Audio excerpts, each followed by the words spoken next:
Hey man, if there's one thing that silently shifts the entire power dynamic between you and a woman, it's this: who texts first. Most guys overlook this. They think it's just a message, just a little green bubble or a quick good morning, but it's more than that. It's a signal. It's a message beneath the message, and if you're always the one reaching out, if you're always the one chasing the conversation, you're conditioning her to expect effort without investment. You're training her nervous system to receive, not to give. And the deeper truth, women don't bond through what they receive. They bond through what they give. That's why letting her text first isn't passive. It's power. It's psychology. Most guys don't let her text first because they're scared. They're scared she'll forget them, that she'll move on, that she's not as interested as she seemed. But that fear, it's a mirror. It shows you how much of your self-worth is tied to her attention. And when you act from that fear, you become predictable, accessible, emotionally inexpensive. But when you lean back, when you wait, you invite her into the dynamic, you let her earn your attention, and that flips everything. Suddenly she's the one wondering, she's the one calculating, she's the one thinking about you. Because silence isn't rejection, it's invitation. Women are wired to chase what they desire. They're built to respond to tension, not chaos, not pressure, but space. That psychological space, the pause between interactions, that's where her mind starts to spiral. That's where her feelings start to ferment. When you always text first, you rob her of that space. You fill the silence too quickly, and in doing so, you rob her of the chance to feel the absence. And it's in the absence where desire begins. Letting her text first gives her room to miss you, and when she misses you, that's when the real game begins. There's a powerful principle in psychology called investment theory. People don't value what's given, they value what they've worked for. When she reaches out first, she's investing, she's choosing to connect, she's placing a little emotional bet on you, and the more she invests, the more she justifies her feelings, not logically, but emotionally. You're not trying to convince her, you're letting her own actions convince her. That's how emotional dependence is built, not through words, but through her own behavior.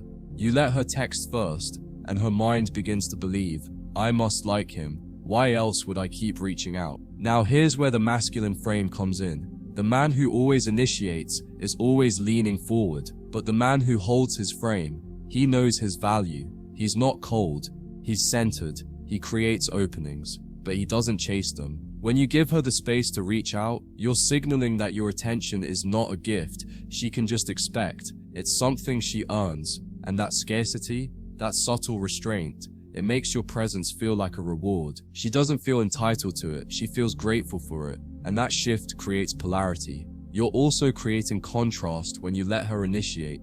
The silence before her text, the anticipation, the wondering, that contrast makes the moment feel alive. Think about how dopamine works. We don't get addicted to pleasure, we get addicted to the anticipation of it. That's why slot machines are addictive, not the win, but the wait. When you don't text first, you create the wait, you become the variable, and her brain starts tying your name to that anticipation, to that little jolt of curiosity. That's emotional imprinting, and it doesn't happen when you're constantly feeding her attention. Letting her text first also tells you everything you need to know about where she stands. If she never initiates, you know where her energy is, and if she does, you know she's engaged. You stop guessing. You stop reading into breadcrumbs. You let her show you, because people vote with their actions, not their words, not their stories, not their excuses. So when you go silent and she fills that silence with her effort, that's not just attraction, that's confirmation. And when you start seeing clearly, you stop overgiving, you stop begging, you stop bleeding energy. There's another layer most men never tap into. Power is silent. When you text first, you make noise. You say, hey, remember me? But when you don't, when you stay quiet, your silence becomes louder than any message. She feels it, it echoes in her mind. And the longer you hold the silence, the louder it gets. Not in volume, but in weight. That's what makes her check her phone again. That's what makes her reread your last message. That's what makes her fingers hover over the keyboard. You didn't do more, you did less, and it hit harder.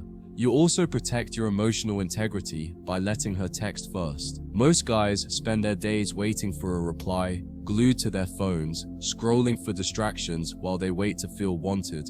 That's not power, that's prison. But when you stop being the first to reach out, your mind shifts. You stop reacting, you start creating, you focus on your life, on your body, your goals, your mission. And when she finally does message you, you respond from fullness, not hunger. And that kind of energy, that's what makes her respect you. That's what makes her feel you. Letting her initiate doesn't mean you're disinterested, it means you're wise. It means you know that attraction isn't built on over-communication, it's built on emotional pacing. Every time she texts first, you're reaffirming that the connection is mutual, that the energy is reciprocated, that she's in this too.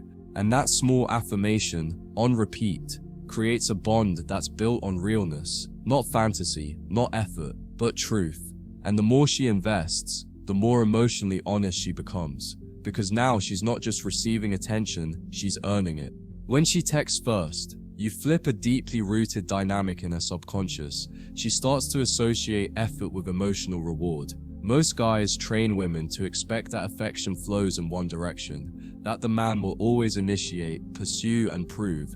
But when you shift that by waiting, by requiring her to step forward, you retrain her emotional system. She starts experiencing the cost of connection. And when there's cost, there's value. Her mind begins to rewrite the story.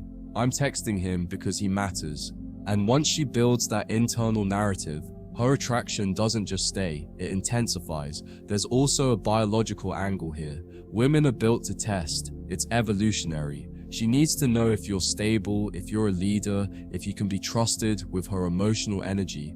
And one of the first things she subconsciously tests is, will he collapse if I don't message him first? When you don't, when you hold your silence without anxiety, without chasing, without trying to fix the dynamic, she feels your strength. She sees that you're emotionally independent, that you're not addicted to her attention. And that test, you pass it quietly, without saying a word. Letting her text first also creates polarity between the masculine and the feminine. The masculine waits, observes, moves with precision. The feminine expresses, flows, seeks. When you always reach out first, you reverse the polarity. You become the seeker, and she becomes the object. But when you hold still, when you let her come to you, you draw out her feminine energy, her softness, her desire to connect. She steps into her natural role, and that return to polarity restores attraction. She doesn't just feel liked, she feels safe in her femininity. There's power in unpredictability.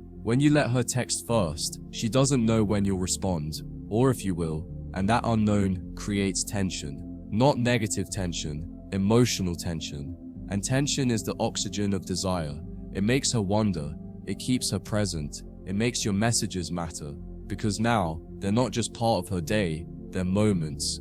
Little drops of emotional electricity in an otherwise flat screen. That unpredictability doesn't confuse her, it awakens her.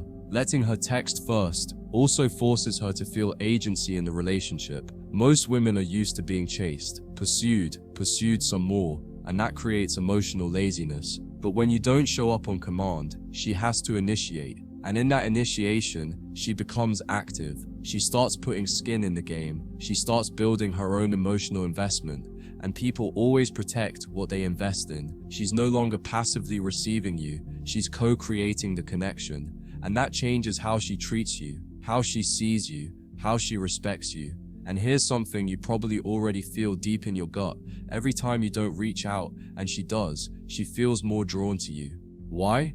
Because she made that move on her own. And when women act on desire without being pressured, that desire multiplies. She starts feeling proud that she reached out. She starts owning her attraction. And the more she owns it, the deeper it goes. Because now it's not about what you said or did, it's about what she felt and chose to act on. This also builds long-term stability. When a woman initiates often, she becomes emotionally involved in sustaining the bond, and women protect what they feel responsible for. If you're always the one initiating, she doesn't feel the need to maintain it. But if she texts you first, over and over, her subconscious begins to guard that connection. She starts taking initiative to nurture it, and that, bro, is how you build not just interest, but loyalty. Letting her text first also clears away illusions. You're no longer stuck wondering, does she even like me? Because her actions will tell you, and if she doesn't reach out, you know where you stand. It's clean. No false hope, no overthinking, just data. And when you stop chasing ghosts, you create room for something real, something mutual, something that feeds you too. Because you're not meant to beg for connection, you're meant to receive it. At the core of all of this is this one truth. When you let her text first, you're sending a message that echoes through every interaction. I don't need you to feel valuable. I choose you, but I don't need you. That energy is rare, and women recognize it instantly. It makes them lean in. It makes them think deeper. It makes them crave more, because they see you as a man who cannot be emotionally bought. And that, my friend, is the most magnetic trait a man can have. So next time your phone is silent and your fingers itch to reach out, pause, wait, lean back. Let her come to you, not to play games, not to punish her, but to let the polarity do its job, to let her feel what she's been missing, to give her the space to choose you. And when she does, that choice will be real, because it came from her, not from pressure, not from pursuit, but from something far more powerful, emotional gravity.